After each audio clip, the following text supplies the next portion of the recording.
So my voice suddenly appear on the right side of his ear. Right. Well, if you want that, I that is actually would require a power, specifically telepathy. But in this case, it's just a special effect that it shows up there. Okay, that's fine. Yeah. Okay, so now let's see. Your picture is quite strange, Ola. Oh, there we go. It has returned. It's been going on and off. That's okay. For a couple of minutes. So I have caught everybody up here. Now, Havsmannen, you are starting to burn up some endurance in a terrible way, if I'm not mistaken. So do you want to know what happens when you run out of endurance? So you know. Okay? Yes, okay. That would be good. I will tell you when I find this page. There we are. I'm when endurance hits 0. Close to half. Yeah. Okay. Oh, really? You have I had 42 endurance. I'm down to 22. Okay. Well, that's right. You are big and annoying. Oh, yeah. Okay, so when endurance hits 0, you will use knockout instead. So you will take, for every 2 endurance that you would have spent, I will roll a die. I will roll a die to see how much knockout you take. Right. So, therefore, you can knock yourself out that way. Yeah. And also, you don't know how much you are. That's going to be fairly random. You don't know how much it's going to be. Okay? Now, I will point out something. You gave him a slap with your full strength, and he was still able to jump. He was not stunned and was able to jump away in a fairly coordinated fashion and then use a skill, stealth. So you should recognize tactically, Havsman is not stupid, that this rubbery little fellow is actually quite tough. Yep. Something about their rubberiness is making it quite hard to you may have to use a lot more force to actually put them down. Also, aiming at an area, you got very lucky when you were able to slap him before, attacking him directly. Aiming at the area that he is in increases your chances significantly. Okay. Which phase are we in now? We have 6? We have moved on to Havsmannen's. No, we are on 5. You have used your mental capacities to perceive and to tell. So you are mildly shut down at this time. Okay. Yeah. So you gave me directions. Mm-hmm. And so then at this, I'm actually this is actually a quite important moment. Let me check my little Venn diagram that I drew. We are dealing with 3 characters with different kinds of awareness, and we are dealing as well with some stealth, and we are dealing with some difficult other considerations. So I literally had to make a Venn diagram there so that I knew what would have to be rolled against what. And so I'm show me that again. No, I'm not. And so at that time, he is going to spend his endurance, and he makes it. Excellent. Okay. So I will check his speed. That was so that was 4. Excellent. So now we are now, I believe that was on 5 that you did that. They are shut down, right? And so that's your full phase. It's a big action. And then, now on 6 is when we go next. La Flecha Dorada gets to go first.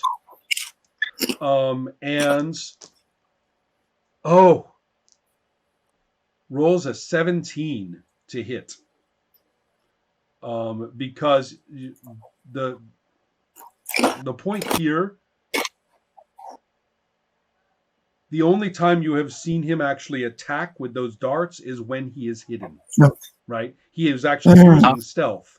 That's why you were so surprised to see him and couldn't do anything about it, Hausmann, in the beginning, Okay. because he was still stealthy.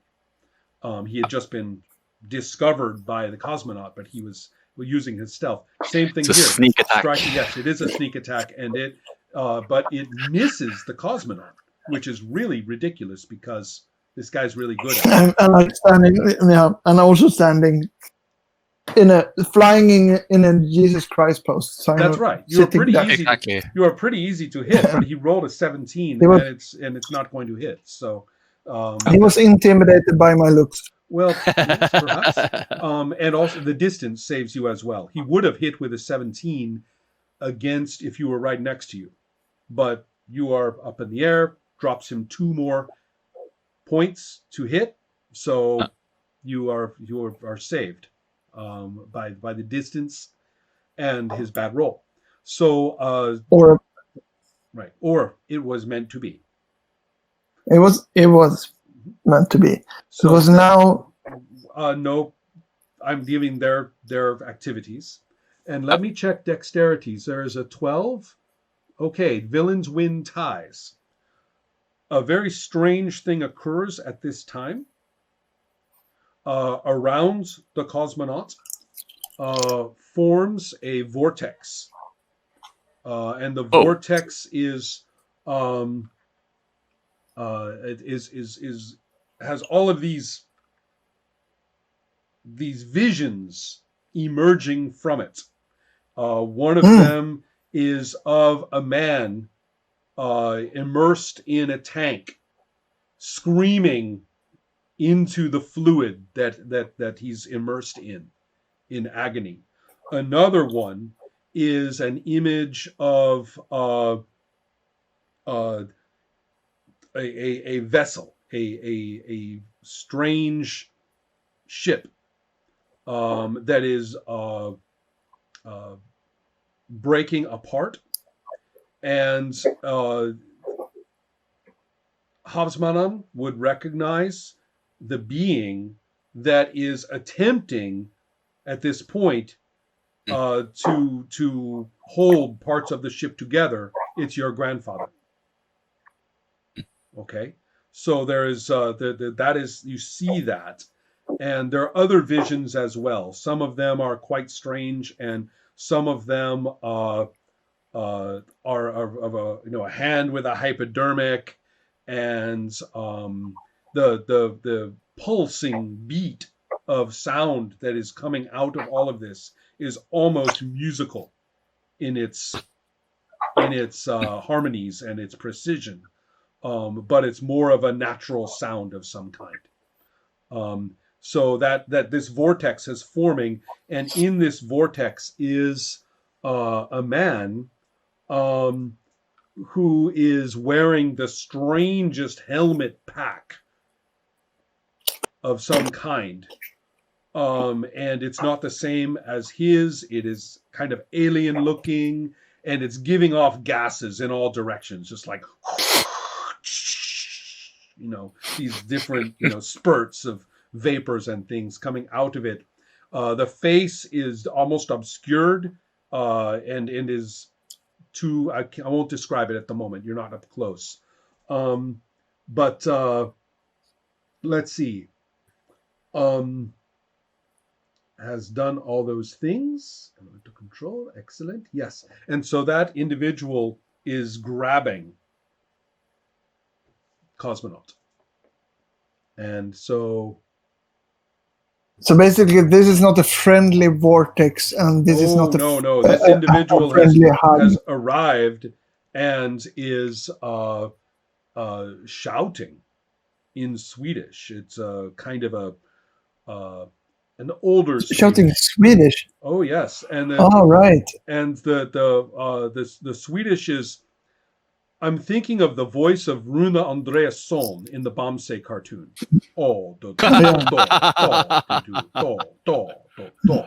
Right? And but so it's really.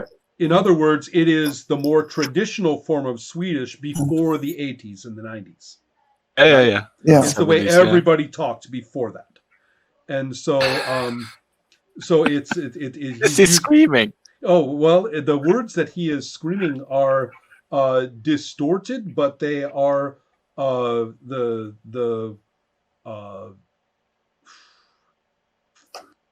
they are hostile. They are, I will kill Okay, you. okay, I like will threats get you. and I all will, right. and he is screaming insults. Insults. You are, you are the thief. You are a. He calls you a communist for some reason. Oh. Yeah. And me, that makes sense.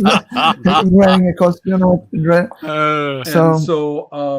and so he is actually attacking you, and it is quite nasty, actually. As he appears, he is not flying. It appears, and he just like lands on you. Okay, and Okay. and he impacts you. He is incredibly heavy. Incredibly heavy. I mean, this is not human mass. It's painful, powerful impact, and drives you straight down into the ground. Just bam. And so you are going to take effectively 2d6 plus. Oh, I need more dice.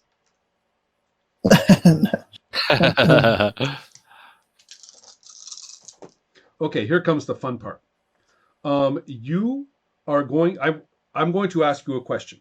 Do you want to give up your next move so you can go D-solid? Yeah. Oh, you do. Okay.